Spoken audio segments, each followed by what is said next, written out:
Isang 10 taong gulang na bata ang nasawi matapos kapitan ng dikya sa Araceli, Palawan. Walang malay at humubula na ang bibig at ilong niya nang dalhin sa pagamutan.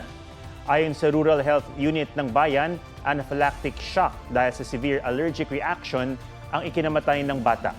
Ito raw ang unang kaso ng pagkamatay dahil sa dikya na naitala sa bayan ng Araceli.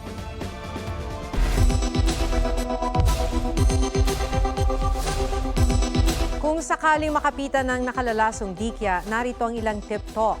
Agad tumawag sa kinauukulan tulad ng Philippine Red Cross na may hotline na 143. Hugasan o ibabad sa suka ang bahagi ng katawan na may jellyfish sting sa loob ng 20 minuto para matanggal ang sakit.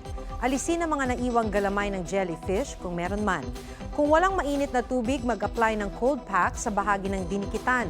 Obserbahan ang anumang pagbabago sa biktima. Kung kinakailangan, bigyan ng CPR ang biktima.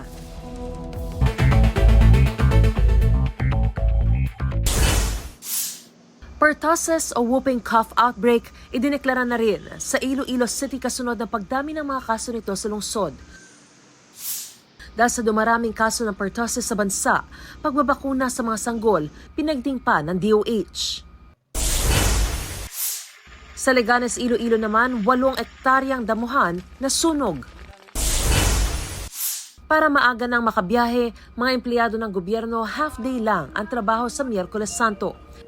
Pero mga ahensya na may kinalaman sa Basic at Health Services Disaster Response tuloy ang operasyon. Mariz Umali nagbabalita para sa GMA Integrated News.